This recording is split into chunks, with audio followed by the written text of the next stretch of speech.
Et bonsoir, alors est-ce que ça marche? Oui, je m'entends pas, c'est surtout ça. C'est parti, et bienvenue, vous avez bien raison, on est en 2020, d'où cette image dégueulasse et ce format 4 tiers. Enfin bref, ça fait un moment que je fais de la musique, et souvent je me retrouve à parler avec des débutants, leur donner des conseils, et même des fois des bons plans. Et c'est marrant, mais autant j'aime bien, moi, parler avec des nouveaux, des newbies, des bleus, des recrues, autant je me rends compte que, d'une fois sur l'autre, j'avais oublié de mentionner un truc, un détail, qui aurait pu servir au précédent interlocuteur. Donc là, on va faire un petit guide, à l'arrache, pour rendre service, en donnant mes opinions, mes conseils, mes expériences, et surtout ce que j'aurais aimé qu'on me dise à moi, avant que je commence à me faire dans les instruments, et que je commette certaines erreurs douloureuses, même coûteuses. Premièrement, choisir son instrument. Alors c'est probablement idiot, mais c'est quand même là que tout commence. Il faut choisir sa guilde, son équipe, sa maison. Je me concentrerai ici sur les instruments de rock, parce que j'ai pas fait de conservatoire, je n'ai pas approché d'instruments dits nobles ou baroques dans ma vie. Ou alors pas suffisamment, il y a le bandoneon, mais c'est un truc de tango, enfin c'est chiant, c'est super chiant à jouer. Et il y a plusieurs questions qu'il faut se poser, et si possible, dans cet ordre. 1. Quelle place je veux occuper dans un potentiel groupe? Et ouais, parce que on peut aimer écouter du piano, des solos de guitare endiablés, des lignes de basse bien groovy, des breaks démentiels de batterie, et la question se pose. De même qu'est-ce qu'on peut aimer de faire du théâtre sans pour autant en faire? De quels instruments se voit-on jouer vraiment? Est-ce qu'on veut être guitariste soliste et être mis en avant sur scène? Est-ce qu'on veut appuyer avec la guitare rythmique? Est-ce qu'on veut poser des sons travaillés depuis son clavier, dans un coin, généralement, là-bas? Est-ce qu'on veut servir de pilier rythmique avec une 4 cordes? Ou est-ce qu'encore on veut marquer le tempo derrière sa vue? Et bien vraiment, il est nécessaire de se demander qu'est-ce qu'on a envie de faire si jamais on doit se retrouver sur scène. Alors cependant, il est probable que le choix soit aussi influencé par les compétences que vous pensez pouvoir développer. Si faire des barrés sur une guitare, ça vous fait horriblement peur au point de vous décourager, j'ai envie de dire, n'y allez pas. Vous pensez pas avoir les doigts assez solides pour tenir une corde de basse? Tant pis. Dissocier les 4 membres, pour vous, ça relève de la fiction? Laissez tomber. De toute façon, regrettez pas votre choix à ce moment-là, on y reviendra de toute façon plus tard. Et enfin, bien entendu, il y a le budget. Si à la vue du prix d'une seule cymbale, vous perdez connaissance, vous allez peut-être faire d'un instrument à cordes. Si vous êtes cependant prêt à faire des sacrifices et à manger des pâtes pour atteindre votre rêve, ou que vous êtes riche, ne vous gênez pas, faites-moi confiance. Faites-vous confiance. C'est le maître mot en fait, faites-vous confiance. Parce que vous avez un jugement, mais vous avez des envies aussi, et vous avez envie, c'est ça le plus important, vous êtes libre. Alors, question 2. Quel instrument c'est le plus populaire? Ça c'est une question piège. Ça parce que franchement en fait, on s'en branle. La guitare ça plairait aux filles soi-disant. Ouais. La basse c'est pour les mecs qui savent pas faire les accords. Ouais. Et la batterie c'est pour les gros veaux qui comprennent rien à la musique. Et tout ceci est absolument faux. C'est faux, c'est faux. Entre l'inconscient collectif, les cours de récré, la culture populaire, tonton René qui n'y connaît rien, vous êtes abreuvé d'images et de valeurs complètement altérées sur la réalité instrumentale. Alors, bien entendu, quand on voit des concerts de Bob Dylan, qui est capable de faire de la musique tout seul, avec sa guitare dans son coin, et que c'est toujours les mecs à la guitare qui chopent en soirée, on pourrait croire que la 6 cordes, c'est l'instrument miracle qui fait de vous un être exceptionnel, charismatique, avec un sexe démesuré. Non. Les mecs qui chopent en soirée sont déjà charismatiques. Et les nanas qui tombent sous le charme, valent pas le coup, on s'en fout de toute façon. T'as plus 16 ans quoi, en branle. Mais bon, on s'en rendra compte par nous-mêmes si on devient guitariste. Si vous êtes une femme, préparez-vous à ce qu'on vous dise que la guitare c'est un instrument de mec, et que vous pouvez toujours jouer de la basse. C'est chiant, je sais. Mais bon, faut passer par là. Faut ignorer ces considérations à 2 balles, et faut laisser parler les mauvaises langues. Si vous prenez la basse, attendez-vous aux diverses moqueries et aux bassesses, oui j'ai fait cette blague, de la part des solistes. Mais souvenez-vous que la basse, sans elle, la chanson elle est vide. C'est un instrument ingrat, dans le sens que la majorité du public n'entend pas la basse. Alors quand elle manque, oula, le public il l'entend. Ouais, tu sais pas faire d'accords, quoi. Ouais, cite-moi un bassiste célèbre. Elle est bizarre ta guitare, non? Être bassiste, c'est être prêt à se prendre des railleries des cons et l'incompréhension de la masse. Mais c'est aussi savoir que vous avez un rôle très important dans la composition d'un morceau, même si tout le monde est important dans le morceau, bien sûr. Mais vous êtes un repère, vous êtes un repère pour le rythme, un repère pour les notes. Et en plus, personne ne peut rivaliser avec vous dans les graves. La batterie, par contre, là, à ce niveau-là, c'est tout ou rien. Déjà, c'est un instrument de riche pourri gâté dans la tête des gens. Dans la tête des gens. Et c'est aussi l'instrument du mec qui comprend rien aux notes. Si en plus, c'est une gonzesse à la batterie, alors là, c'est combo. Bon, même si c'est vrai, la batterie, c'est un truc qui coûte cher, et ça reste un instrument comme un autre. Mais au moins, quand il y a une panne de courant, on s'en fout. Et quand on maîtrise son jeu, alors là, ça devient vraiment agréable. Du coup, question 3. Bon, d'accord, mais quel instrument on chope en soirée C'est une idée fixe, on dirait. Avec tous les instruments que vous chopez, même avec aucun instrument, très franchement, ça change pas grand-chose. Chaque personne a son truc qui l'a fait craquer. Des cheveux longs, une moto, des tatouages, des formes généreuses, j'en passe. Mais si vous faites d'un instrument, pour vous rendre sexy, gardez votre argent. C'est une des pires raisons pour faire un instrument. Vous voulez faire de la musique, vous pensez musique. Du coup, on passe à la deuxième grosse partie. Alors, il faut bien choisir son instrument. Alors, la guitare, j'en ai une là-bas. Voici une guitare, tout ce qu'il y a de plus pas cher. Voilà, c'est une guitare électrique, une imitation d'une grosse marque, et ça marche bien. On va la reposer là. Pour la guitare, on va pas se mentir, il y a énormément de facteurs à prendre en compte. On va d'abord commencer par le nerf de la guerre, l'argent. Va falloir définir un budget. Ça va varier en fonction de l'usage. Donc au préalable, l'autre question. Électrique ou acoustique? Ou les deux? Si vous habitez dans un endroit où les murs sont faits en papier, il est probable que vous vouliez opter pour une acoustique. Ce qui serait relativement logique parce qu'une guitare électrique amplifiée, ça peut rapidement déranger. Cependant, si vous avez peur de déranger vos voisins, vos colocs, vos parents, je ne saurais mieux vous conseiller autre chose qu'une électrique. Parce que maintenant, la quasi-totalité des amplis ont une sortie casque. Mais mieux, il existe des tout petits amplis conçus uniquement à cet effet. Et j'en ai un. Hop, un petit ampli. Parfait, à mettre sur le casque, avec le casque dessus. Si le bruit c'est pas un problème, faites-vous plaisir. L'argent et l'espace disponible, ce sera la seule limite. Si vous pensez à l'acoustique, ou à l'électroacoustique, il va falloir vous poser une autre question au préalable. Et oui, je sais, plein de questions préalables, c'est chiant de faire ça. Nylon ou acier? En fait, voilà, faut se comprendre une chose. Les guitares dites classiques ont 3 cordes en métal, et les 3 plus aigus en nylon. Dans le grenier du papy, au coin du feu de la plage, dans une école de flamenco, elles sont presque partout. C'est les guitares les plus faciles à trouver. A noter que la guitare acoustique classique, c'est le genre de guitare plébiscité dans les écoles de musique, à la fois pour le prix, mais aussi pour l'intégrité des doigts. Parce que le nylon, il est rond, et c'est beaucoup moins agressif qu'une corde en métal. Et on y vient, du coup, pour les guitares dites folk, aussi cordes en acier, les cordes aiguës seront très très fines, mais vraiment très fines. Et de par la tension qui est plus importante que sur une électrique, elles auront tendance à user la pulpe de vos doigts, à la limite de la blessure type fil à couper le beurre. Cependant, le son qu'on produit avec, il est plus puissant, plus brillant même. Et c'est parfait pour faire du blues, par exemple. Pour résumer, en fait, le type d'acoustique, ça va dépendre de vos affinités, sachant qu'il n'y a pas de meilleur choix. Vous pouvez faire du blues avec une classique. L'électrique, alors l'électrique là il va falloir encore voir plein d'éléments différents, même vachement plus. Mais il y a 3 éléments qui sont les plus importants dans ce cas de figure. Bon, 1 la guitare, c'est con mais faut pas l'oublier. 2 le câble, et ça a pas l'air de rien mais c'est pas une connerie. L'ampli, et aussi, voilà, l'ampli. L'ampli. Parce que si c'est pas une électroacoustique, jouer d'une guitare et pas entendre ce qu'on fait avec, c'est un peu frustrant. Mais ça peut être une bonne façon de travailler. Alors oui, donc on reprend l'instrument. On pourra se demander jusqu'à combien, en matière d'argent, on veut mettre dans la bête. Sachant qu'en fonction des marques, des formes, des différents bois, etc., il y en a pour tous les salaires.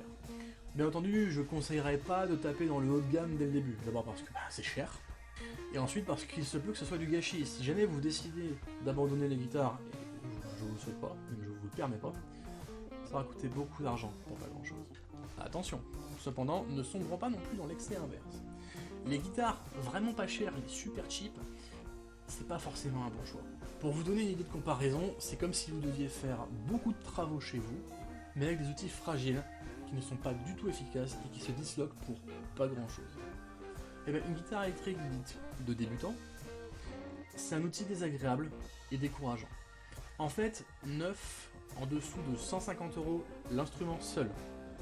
Ça relève vraiment du miracle de trouver une guitare correcte. Alors, il y a une marque qui fait exception, Harley Benton, j'en parlerai plus tard. Les vrais savent. Les défauts qu'on trouve le plus fréquemment sur les guitares cheap, ça se transpose en fait d'un fabricant à l'autre. C'est-à-dire que, quelle que soit la marque, vous aurez les mêmes problèmes. Le manche qui est pas droit, des faux contacts au niveau des potentiomètres, ou de la sortie jack, du sélecteur de micro, des micros parasités ou des mécaniques complètement faibles, donc du coup vous êtes tout le temps en train de vous réaccorder, et c'est chiant.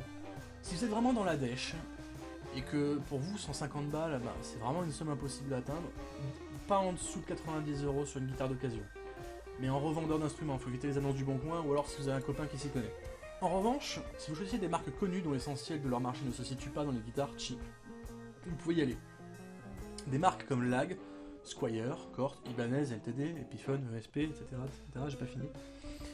Et surtout, si elles sont d'occasion, vous prenez avec vous quelqu'un qui s'y connaît un minimum en guitare. Lui, il verra s'il y a un défaut qui est gênant. Maintenant, la tronche de l'instrument. Parce que quitte à commencer la guitare, autant en prendre une qu'elle la gueule. Vous avez passé pas mal de temps avec elle dans les mains, donc si elle vous paraît hideuse, ça va vraiment être pénible. Là encore, il y a énormément de choix. Il y a le Stratocaster, type ST, le Telecaster, type T, la Single Cut, la Double Cut, la Hollow Body, la Metal, les Custom, très cher, les Jazz, etc., etc. Il y a également les modèles encore plus spécifiques pour ceux qui cherchent un son particulier, mais alors là, vous débutez. C'est-à-dire que 7 ou 8 cordes, 12 cordes, baryton, midi, hybride, plusieurs manches, non c'est bon. Je conseille de passer d'abord un peu de temps à ce propos-là, en fait, sur des sites comme Woodbrass ou Thomann pour essayer un peu de vous faire une idée de ce que vous voulez, pour voir les avis, les prix, pousser même un peu plus loin en regardant sur YouTube si quelqu'un a fait une démonstration de la bête, ça peut être intéressant pour ça. Alors les deux sites que j'ai cités, ils ont un excellent service client, il y en a un qui est en France, l'autre qui est en Allemagne, mais les deux répondent très bien en français. Enfin, surtout celui qui est en Allemagne, parce que celui qui est en France, ce serait un peu dommage. Il existe aussi un critère assez insoupçonné, et c'est le confort. Mais c'est le plus important, enfin selon moi. Comment la caisse se place sur le ventre, comment le manche occupe le creux de ma main, est-ce que je vais avoir des crampes au bout de 2 heures de jeu intensif. Par exemple, moi je trouve que les guitares de type SG, celles que j'ai montrées par exemple, parce qu'elles ont un manche fin, elles sont vachement agréables pour bouger dans tous les sens. Mais ça c'est pour moi. A contrario, la plupart des Fender, bah, ça me fait mal au ventre, parce que ça me rentre dans le bide. Et même quand je faisais 50 kg de moins, ça me rentrait quand même dans le bide. Et ça c'est mon ressenti, chacun a le sien, c'est pour ça que c'est important de se faire sa propre idée, et c'est pour ça que c'est important de tester avant d'acheter. On va passer à l'ampli maintenant. Pour un début, il vaut mieux investir dans ce qu'on appelle un combo. Alors un combo, qu'est-ce que c'est un combo? C'est-à-dire que c'est un ampli qui comporte à la fois la tête et la base. Donc pour ceux qui n'y connaissent rien, il y a la grosse coupole qui est cachée par la mousse, c'est généralement en bas, et au-dessus il y a des gros boutons de réglage. Si vous avez les moyens qui vous le permettent et que vous voulez acheter un ampli en deux parties, c'est-à-dire une tête et une baffle, qui donc quand vous bougez le tout, il faut bouger les deux en même temps, et faire attention à ce qu'il n'y en ait pas un qui tombe, vous devriez demander un conseil à un vendeur, parce que ça c'est un coup à faire des conneries. Alors la question qu'on se pose après c'est oui mais je prends du coup combien de watts, 50, 30, 15, 20 Eh bien ça va dépendre de vous, et de la place que vous pouvez occuper avec votre son. Par exemple si vous avez une chambre d'étudiant, un ampli de 250 watts, ça sert à rien, parce que c'est beaucoup trop puissant pour le peu d'espace qu'il y a, et que vous avez besoin d'être plus loin. Faut penser que le son qui est produit va rebondir sur les murs pour arriver à vos oreilles. Si vous en mettez trop, vous allez vraiment être déçu du voyage. Le nombre de watts, ça devient important quand on fait de la scène. C'est difficile de se faire entendre du fond d'un zénith si vous avez un 15 watts d'un kit de débutant. Si vous voulez avoir un son suffisamment large, vous pouvez commencer avec un 40 watts. Ça suffit largement, surtout de nos jours. Les prix, ça avoisine les 200 balles en moyenne pour les 30 watts corrects. Et il faut savoir une chose, c'est que la guerre du son et la guerre des watts, ça n'existe plus. Maintenant, si vous voulez jouer sur scène, de toute façon, soit on vous met un micro devant l'ampli, soit on le repique directement avec sa sortie. Donc du coup, de toute façon, tout le monde vous entend. Le plus important, c'est que vous entendiez sur scène. Au niveau des marques, bon, j'en conseille vite fait quelques-unes. Marshall, ouais. Fender, ouais. Vox, ouais. Roland, ouais. Line 6, un peu moins. EPV. Ça a tendance un petit peu à énerver les foules. Line 6 et EPV, si on lit un peu sur le net. Parce que c'est pour ça que je suis pas trop convaincu quand je vous les cite. Alors après, aller faire un tour dans un magasin d'instruments, ça permet de se faire une bonne idée du son, et les vendeurs permettent de bien faire le tour de l'instrument, et de bien faire le tour de l'ampli. ils sont en général de bons conseils, c'est leur taf. Les mecs, il faut qu'ils vous le vendent, mais en même temps, il faut pas qu'ils vous mentent, parce que leur réputation est en jeu. Et maintenant, on va s'intéresser au câble. Oui, le jack, on appelle ça un jack. Et alors là, messieurs, mesdames, c'est interdit de faire le radin. Et il faudra s'intéresser à deux éléments particuliers. Un, la longueur, deux, la solidité. La longueur parce que y a rien qui est pire que de devoir rester collé à son ampli, et encore plus quand on fait de la basse, à cause d'un jack qui est trop court. Et au niveau de la solidité, ou plus concrètement, en fait, c'est les renforts qu'il y a au bout des câbles pour éviter qu'ils se plient trop facilement en bout de course. Pour ce qui est des bonnes marques, j'en ai pas des masses, en général, il suffit de lire les avis des clients. Yellow Cable, c'est bien connu, ça marche bien. Sachant aussi qu'il existe des câbles qui sont plaqués or au niveau du connectique, c'est pour un son plus propre avec moins de parasites. Après, le prix n'est pas le même, mais ça reste abordable. Bien, la guitare t'en as rien à foutre? Bon, on va s'intéresser à la basse. Alors là encore, on peut choisir acoustique ou électrique, mais à moins de vouloir jouer dans un orchestre acoustique ou de faire du unplugged, ce sera plus pratique et plus facile de commencer sur une électrique. Hop, problème de moins. De même que pour la guitare, si le choix est un peu moins large, même s'il est très conséquent, il y en a pour tous les goûts, et souvent on va trouver les mêmes formes que pour les guitares. Elles auront juste un diapason plus long. Oui, je sais, c'est à peu près la même que l'autre, hein, mais c'est juste parce qu'elle est plus courte et qu'il n'y a qu'un micro et c'est parce que c'est plus... J'aime pas m'emmerder avec c'est chiant. Voilà. Elles auront donc un diapason plus long. Le diapason, en gros, c'est la longueur du manche. C'est la longueur d'en haut, là où les cordes viennent se poser, et jusqu'à la longueur d'en bas, enfin jusqu'à la position d'en bas, là où les cordes viennent se poser. On ne fait pas peine son de savoir les diapasons 30, 34, 35, etc. Il y en a plein, on s'en fout. Généralement, ça a une caisse plus large et ça a des plus grosses cordes. C'est ça, généralement, qu'on retient facilement sur une basse. C'est que les cordes sont plus grosses, les mécaniques sont plus grosses, les micros sont plus gros. C'est normal. En général, une basse, c'est 4 cordes. C'est pas pour rien qu'on dit la 6 cordes et la 4 cordes. C'est assez répandu qu'on ait des basses à 5 cordes. J'en ai une là, mais je vais pas m'emmerder à la chaîne. Ah, et puis elle est moche en plus. L'avantage d'une 5 cordes, c'est d'avoir plus de possibilités. Soit on peut jouer dans un registre un poil plus haut, soit dans un registre un poil plus bas. Ça va dépendre en fait du jeu. Et j'en ai vu même avec 24 cordes. Et c'est pas une vanne. Par contre, pour jouer dessus, je vous promets que là on se pète le poignet. Donc 4 cordes ou 5 cordes c'est comme vous voulez. C'est plus cher 5 cordes. C'est un peu plus compliqué pour un débutant aussi de trouver toutes les cordes. Parce que généralement, les cours qu'on trouve, c'est pour les 4 cordes. Les jeux de cordes aussi, enfin les jeux... Alors un jeu de cordes, c'est donc un paquet de cordes. Donc c'est généralement toutes les cordes, votre mi, la, ré, sol ou mi, la, ré, sol, si. Quand on cherche un jeu de cordes pour 5 cordes, en fonction de là où on habite, ça devient assez coton d'en trouver dans un magasin physique. Là, Thomann et Woodbrass, ça devient vos meilleurs amis. Si vous trouvez qu'une basse c'est trop long, mais que vous voulez quand même en faire, il existe du coup des diapasons courts. Gretsch, on en fait quelques-unes, Epiphone, on en fait quelques-unes, j'en ai une derrière. Et c'est aux alentours de 300 €, ce qui est quand même assez abordable quand on fait du non conventionnel. Au niveau des marques, alors là, on vous risque de vous bourrer le mou en disant « Ah, tu veux faire de la basse? Ouais, faut acheter une Fender, ouais, faut acheter une Cort, ouais, faut que t'achètes une Squier parce que c'est dans tes prix, ouais, faut que t'achètes une Rickenbacker parce que tu comprends, Lemmy, les jouer dessus, ah, faut que t'achètes une Höfner, comme machin, McCartney, etc. » Faites-vous votre idée. Vous allez dans un magasin, vous testez l'instrument, vous regardez s'il vous va bien dans les mains, c'est le plus important. Demandez une démonstration, même si vous ne savez pas jouer, demandez à ce qu'on vous montre et après vous la prenez en vos mains. De toute façon, le plus important pour une basse, c'est vraiment le feeling. Et même pour un instrument en général, c'est le feeling. Les avis sur internet, ça peut donner des directions, ça peut donner des petites idées, mais ne vous laissez pas emporter par les sirènes du « oui, mais la jazz basse et la précision, c'est les meilleures basses du monde ». Ce sont des bonnes basses. Oui, mais il y en a plein d'autres, chacun ses goûts. Et là maintenant, vous avez une basse, super. Il vous faut un ampli pour votre ronronneuse. Et là encore une fois, les watts, c'est important. Comme pour la guitare, un combo ça fait l'affaire pour commencer. Par contre, pitié, vous jouez de la basse. En dessous de 50 watts, c'est ridicule et le son est dégueulasse. Il est pauvre, il est peu profond, ça fait pas honneur à votre jeu, ça fait pas honneur à l'instrument et ça vous décourage. Moi personnellement, pendant longtemps, j'ai joué sur un 75 watts de chez Fender. C'est 250 balles, bon bah voilà. Et je trouvais ça vachement bien. Et en salle de répète, je joue généralement sur les 150 watts de chez Fender ou de chez Artke, et généralement c'est... Je suis content de pas l'avoir chez moi, ça fait du bruit. Je conseille des marques comme Mesa Boogie, Ampeg, Artke ou même Orange pour ceux qui ont plus de thunes. Par contre, important, et vraiment important, les amplis de basse et les amplis de guitare, c'est pas les mêmes. Alors, il y eut un temps un risque de faire fondre les circuits si vous branchez une basse sur un ampli de guitare. C'est pas vrai, plus maintenant. Mais par contre, vous aurez un son dégueu. Et de toute façon, le speaker de l'ampli de guitare, il va pas rendre le son comme ils font parce qu'il a besoin de bouger en fait. Nous, ce qu'on voit, on voit pas, là je vous le fais en fait vraiment au ralenti de quand on fait de la musique, et votre speaker bouge d'avant en arrière. Et si jamais vous mettez un truc de basse, une basse justement sur l'ampli de guitare, où la baffe n'est pas faite pour bouger aussi loin et faire des basses, ben, vous allez rien entendre de bien en fait. Ça a marché, hein, mais c'est dégueulasse. Par contre, pour les jacks, bah rassurez-vous, vous n'avez pas besoin d'acheter un jack spécial basse. Ça, si on vous vend un truc comme ça, on vous dit c'est un spécial basse, c'est un menteur.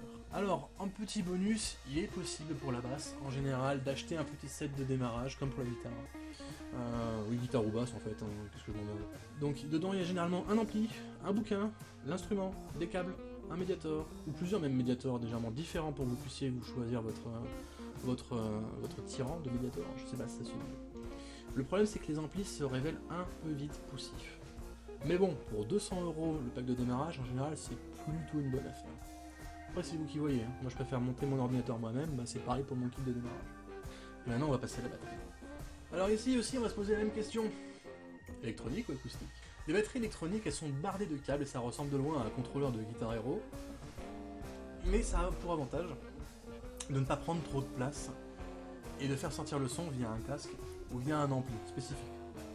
En cas d'usure, vous n'avez pas besoin de jeter le tout. Chaque partie qui est un pad, chaque pad, c'est relié à un module qui est branché, et le module aussi est interchangeable. Et du coup, ça génère des sons de batterie, que ce soit du kit de studio d'enregistrement, au kit de jazz, au kit de métal, au kit d'indus, un peu crade, au kit de punk, ou au kit de son de l'espace bizarre qu'on sait pas pourquoi que c'est là, mais ça y est quand même. Et d'expérience, testez ça en magasin. Posez les bonnes questions parce que c'est pas marqué sur la boîte combien de temps va durer un pad. En fait, pour savoir si une batterie électronique vous convient, c'est simple. Vous vous installez à une batterie. Et si vous voulez pas quitter le siège et que vous demandez le vigile, bon, maintenant il faut partir parce qu'on va fermer, c'est que c'est la bonne. A noter, il y a deux types de pédales qui existent. Il y a celles basiques à marteau, donc qui vont aller taper sur le pad, et ce qu'on appelle les silencieuses, qui font juste tout bêtement ça, et où le connecteur se retrouve en fait à la fin de la course. Ça permet d'éviter de taper quand même sur un pad, ce qui donne des vibrations et que vos voisins en appartement peuvent entendre. Par contre, l'avantage du marteau, c'est que ça permet de bien ressentir l'inertie et l'aller-retour de la chaîne comme une vraie batterie. Ça peut être intéressant si un jour vous passez sur une vraie batterie. Une vraie batterie acoustique. Dans les marques les plus connues, alors là il y en a pas 40 000, Yamaha, Pearl, Roland, Alesis, Millennium. Il y en a pour tous les prix. Moi je conseille Yamaha pour les petits budgets parce que Roland, effectivement, ça fait l'unanimité, je suis d'accord. Mais c'est pas donné, c'est quand même 2-3 mois de salaire en général. Et ça dépend de votre niveau de revenu.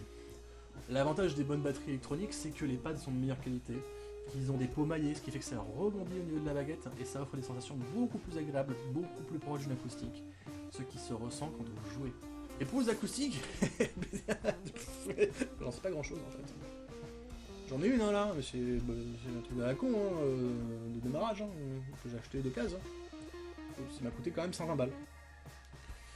Donc j'en sais pas grand chose, donc ce qui fait qu'au niveau des marques, eh ben, si un petit peu, Tama, Pearl, Gretsch, c'est les plus fréquentes. Mais là, il faudra s'intéresser à l'entretien. C'est quoi la durée de vie d'une peau? Les cymbales, à force de taper dessus, ça tient combien de temps? Et comment on tape sur une cymbale pour pas l'abîmer trop vite? Si j'ai pété ma cymbale, qu'est-ce que je fais pour la réparer, pour la faire durer? Est-ce que je donne des coups de perceuse? Est-ce que je fais des coups de scie sauteuse, etc., etc. Il y a plein d'astuces de batterie, mais bon, faut y penser déjà, en fait. À savoir, en fait, ce qui est assez intéressant, c'est que vous pouvez vous faire vraiment votre propre kit. Vous pouvez installer des atténuateurs sur les cymbales, vous pouvez aussi installer des atténuateurs aussi sur les tomes pour faire un peu moins de bruit. Ça ressemble un peu à des bouts de moquette qu'on passe par-dessus. Le but c'est de casser un petit peu les attaques pour limiter la nuisance et aussi pour pouvoir travailler un petit peu sans les bouchons, parce que c'est quand même chiant, il y a tout le temps des bouchons, un peu juste un peu de batterie. Oui d'ailleurs, mettez-en des bouchons. Surtout les batteurs, et surtout les bassistes. Et en concert et en répète, tout le monde, on s'en fout. Et à partir de maintenant, on va laisser tomber un petit peu la batterie parce que c'est un peu moins mon domaine. Mais on y reviendra. Alors, les premières prises en main. Vous venez de rentrer chez vous. Vous avez hop là. Alors, si vous n'êtes pas idiot, vous avez ramené votre guitare ou votre basse dans un étui. Ou à défaut dans une housse. Ouais. Et vous avez besoin de transporter votre instrument de manière sécurisée. C'est pour ça que c'est nécessaire de la couvrir. C'est pareil quand vous devez la ranger. Une guitare, ça a besoin de rester dans un étui, au cas où votre appartement, votre maison, votre chambre, votre studio a des variations de température. Le vendeur, en général, pour ceux qui ont opté pour l'achat en magasin / revendeur vous a normalement proposé beaucoup d'accessoires. Alors bien entendu, il y a du fric en jeu, c'est pour ça qu'ils vous proposent tout ça. Et c'est aussi une question de conscience professionnelle. Vous ne voulez pas forcément revenir peu après pour les éléments qui vous manquent. On va faire une petite liste. Les Mediators, pour gratter. Ouais, si vous n'avez pas offert plein de Mediators, prenez-vous un assortiment, et puis vous irez ailleurs la prochaine fois parce que c'est quand même pas cool. Vous prenez un assortiment pour voir ce qui va vous convenir le mieux en matière de toucher, en matière d'épaisseur, en matière de matériaux. Parce qu'il y a de tout, il y a du plastique, du bois, même du métal. Par exemple, Brian May de Queen joue sur une pièce. Et si vous comptez jouer au doigt, non, on s'en fout. Une sangle, la bonne sangle. C'est nécessaire, et vous ne discutez pas, et vous prenez une sangle large, c'est moins douloureux. Vous prenez des cordes de rechange, parce que vous aurez probablement envie de changer les cordes, et si ça n'a pas déjà été fait à l'achat. Et parce que si jamais vous en cassez une, vous aurez de quoi faire. Sur ma première basse, pas celle-là, mais sur ma première basse, j'ai cassé 2 cordes, oui. Premier jour, il a fallu attendre qu'on puisse racheter un jeu, et à 40 balles le jeu, ça fait mal au cul, pour que je puisse reprendre. Il vous faut un accordeur, moi j'en ai pas un. Ça c'est archi nécessaire, il y en a plusieurs qui s'offrent à vous. Il y a la pince, qui vient en général se fixer sur la tête du manche, et qui prend relativement peu de place. En fait, il se sert de la vibration du bois pour dire quelle est la bonne note. Après on a le boîtier, qui marche avec son micro intégré, ou quand on le branche directement, un truc qui est gros en général comme ça, ou un poil plus, et qui se pose devant vous. C'est gros comme un smartphone.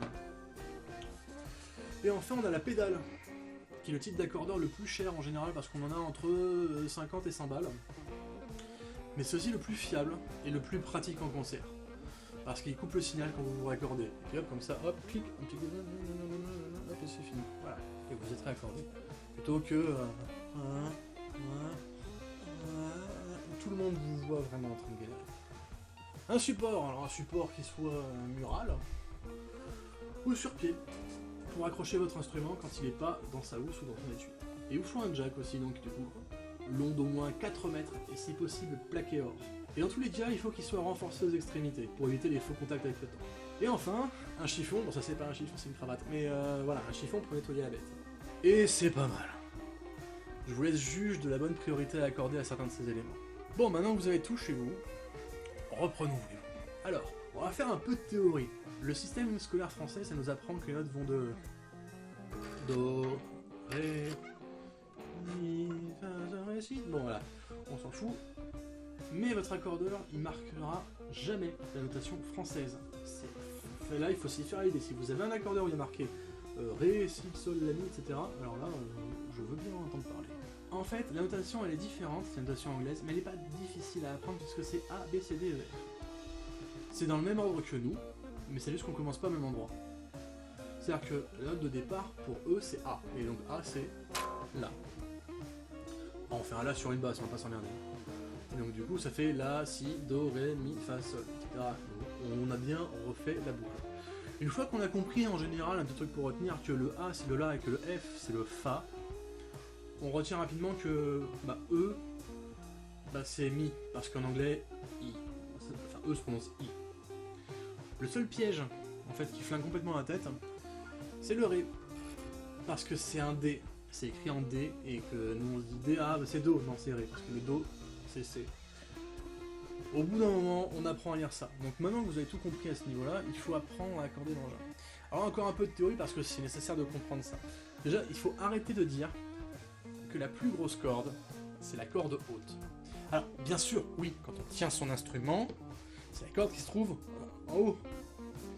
Mais quand on pose l'instrument sur la table, si je défonce pas le micro, si je pose l'instrument sur la table comme ça, c'est-à-dire que pour vous, l'instrument se retrouve comme ceci. Et donc, le Mi, donc la grosse corde, c'est pas la corde haute. La corde haute, c'est celle-là. Et pour 2 raisons. C'est que, du coup maintenant, à vos yeux, elle est en haut, mais surtout elle est plus haute parce qu'elle est plus aiguë. C'est comme cela qu'il faut parler. Après, on va vous dire, oui, mais pour monter dans le manche, on descend, alors du coup, oui, non, du coup, vous me posez trop de questions chiantes. Donc, ça sera super important, en fait, de retenir quel ordre pour les cordes, parce qu'on va avoir besoin de comprendre les tablatures. Par exemple, puisque la ligne du haut, c'est la corde fine, encore une fois, et la ligne du bas, c'est la corde épaisse. Moi, j'ai fait cette erreur avec ma basse. Le premier jour, et au lieu de l'accorder en standard, qui est Mi, La, Ré, Sol, tout inversé. En gros, j'ai fait Mi, La, Ré, Sol. Avec les cordes dans le même ordre. Hein. Et c'est comme ça que j'ai pété les cordes. Connement. Voilà. Mal au cul, putain. Et d'ailleurs, c'est pour ça que, pour pas se tromper, quand on utilise une minuscule pour le Mi aigu de la guitare, en guitare c'est Mi, La, Ré, Sol, Si, Mi. Donc le Mi grave, on l'écrit en E, mais E majuscule, et le Mi aigu, on le marque en E minuscule. Alors, il y a plusieurs accordages possibles, mais ça demande parfois des cordes différentes. Parce que, oui, alors les cordes. Entre les marques et les prix, les cordes elles sont pas les mêmes, parce que les revêtements sont pas les mêmes. Là, par exemple, il y a un filetage, il y a des cordes où il n'y a pas de filetage. Qu'est-ce qu'on peut dire? Il y a des cordes qui sont plus grandes aussi, parce qu'il y a des manches qui sont plus gros. Il y a des cordes aussi pour jouer plus bas, vraiment dans genre du slipknot et tout, donc là il faut des cordes massoc, parce qu'elles ont besoin de supporter la tension pour pouvoir rester tendues correctement, pour faire une note proprement, mais plus bas. Alors, pour plus de compréhension à ce niveau-là, il y a une tétrachée de vidéos qui vous explique ça, mieux que moi. Et pour régler le son, pareil. Là vous allez avoir plein de vidéos, et ce sera encore beaucoup plus simple que de m'écouter moi. En attendant, moi je conseille une chose. Vous avez vos instruments, vous êtes chez vous, allez c'est parti. Vous allez faire des expériences avec votre matériel.